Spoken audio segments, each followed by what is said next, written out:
Era muy difícil vivir en Irlanda, allá, en las primeras décadas del siglo XVIII, por los fríos brutales, que mataban de frío, pero también de hambre, y por la guerra interminable entre protestantes y cristianos, fanáticos insoportables todos, que no dejaban a nadie en paz, con sus propias creencias, y trataban como una amenaza los secretos sencillos que habían aprendido de sus abuelas. Entre los miles que buscaron esperanzas más allá de los océanos y encontraron la forma de alejarse de todo aquello, vino a dar a Baltimore una campesina solitaria, de nombre Ellie Keward.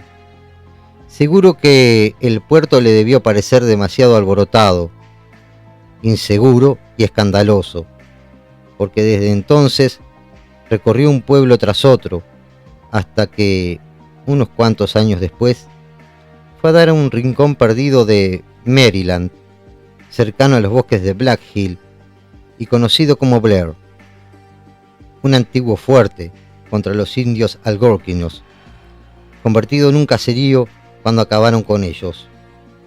Allí, donde no parecía llegar sino los ecos lejanos de la guerra entre británicos y continentales, decidió Ellie quedarse para envejecer.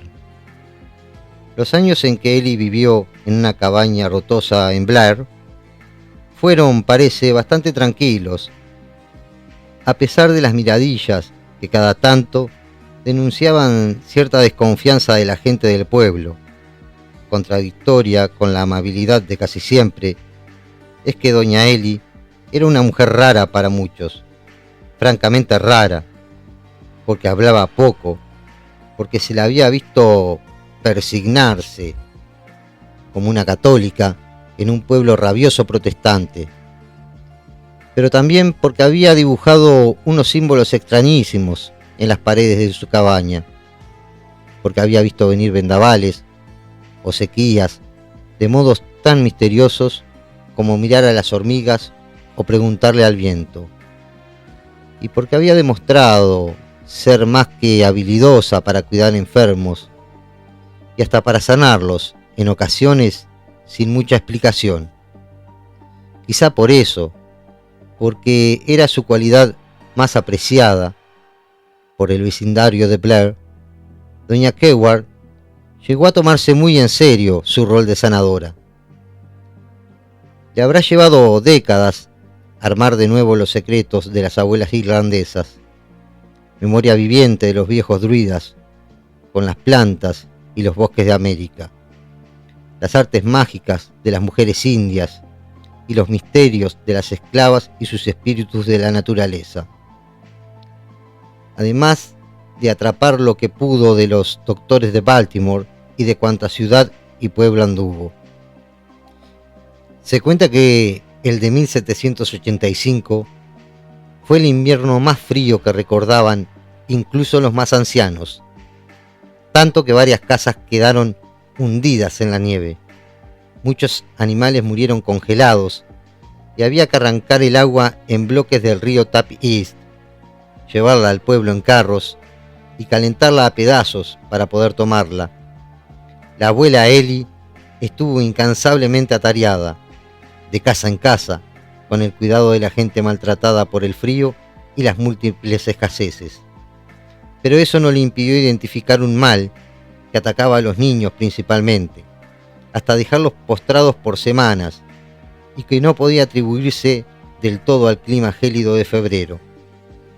Haciendo gala de una cuidadosa lógica investigativa que demoraría muchos años en imponerse en los más civilizados centros de la medicina europea, doña Ellie juntó motivos para sospechar de una enfermedad de la sangre y decidió pedir a varios niños de la comunidad que le permitieran pincharles un dedo o un bracito para sacarles una gota de sangre y llevarla a su rancho para estudiarla.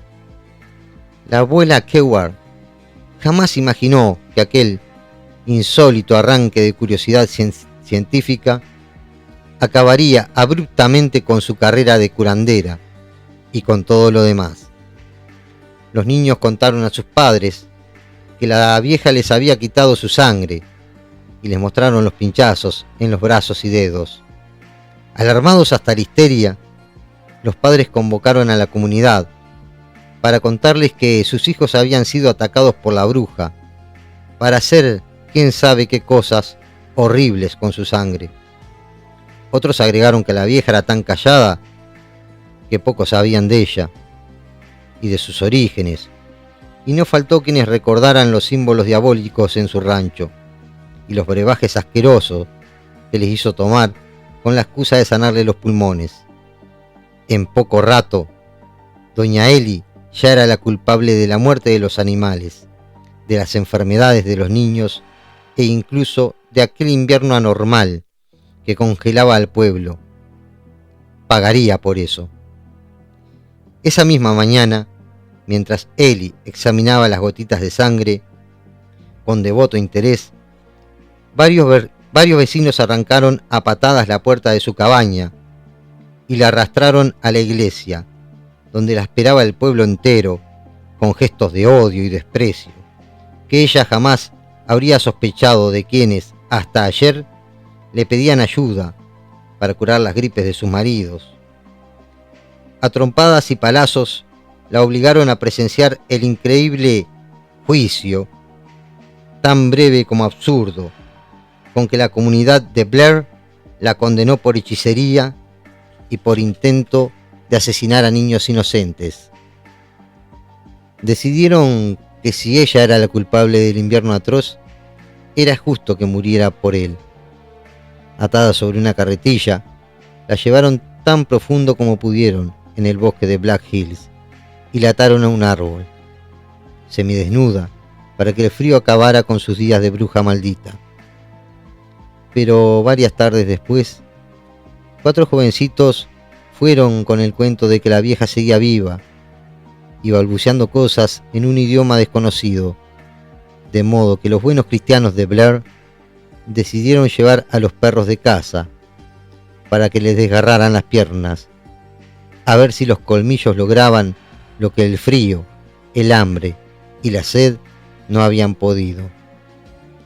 Y aún así, por horas, desangrándose por las mordeduras y las heridas purulentas, el rostro espantosamente blanco y desfigurado de la abuela Eli seguía gimiendo frases horribles que nadie entendía. Cansados, temiendo no volver a dormir jamás, perseguidos por la imagen horrorosa de lo que estaban haciendo, decidieron terminar de una vez por todas.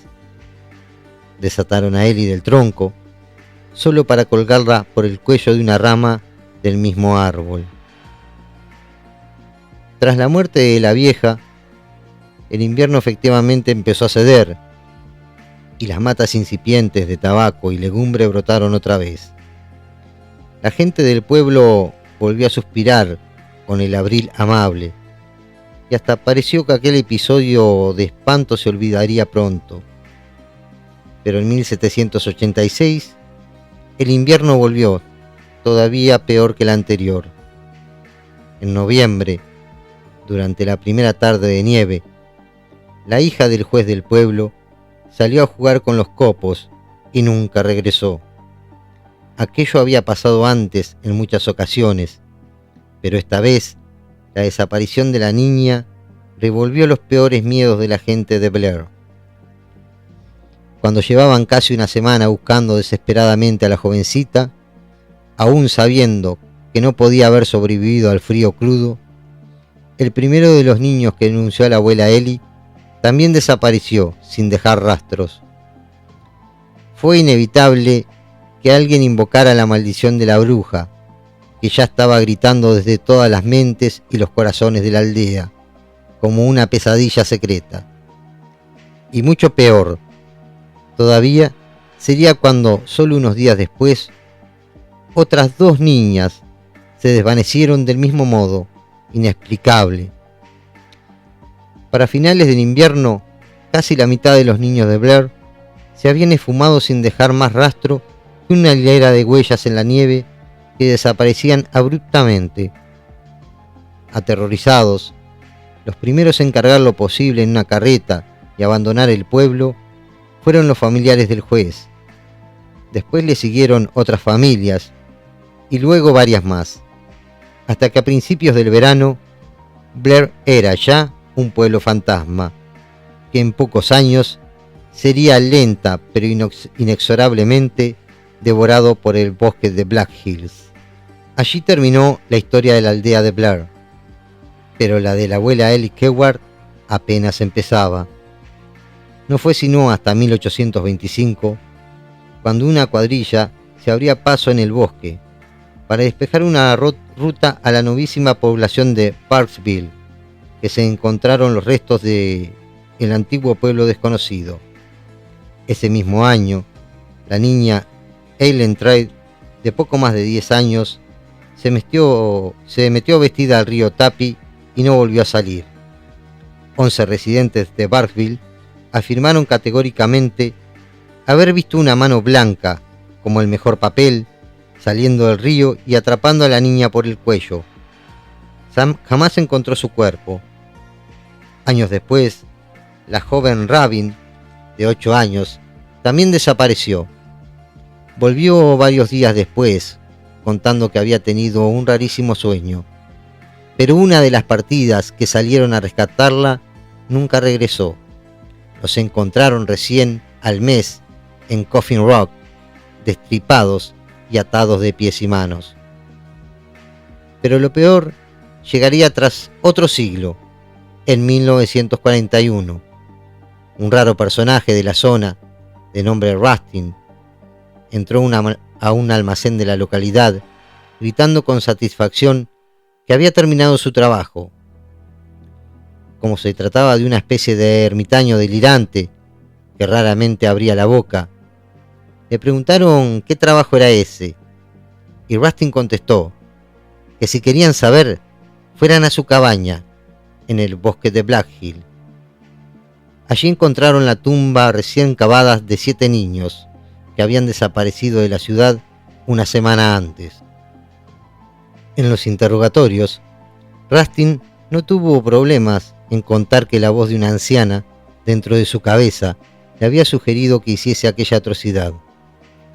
Asesino, mataniños por mandato de una bruja, fue el titular de ese día del Washington Press.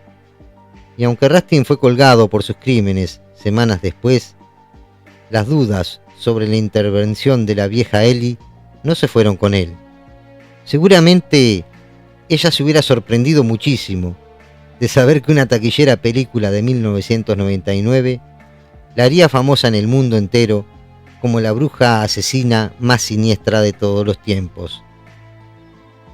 Ignoro si la abuela Keward, la temida bruja de Blair, guardaría algún ánimo de venganza aún después de su propia muerte. Me parece al menos sospechoso. En principio porque un niño o niña se reporta desaparecido cada minuto y medio en Estados Unidos, según un informe del Departamento de Justicia fechado en 2002.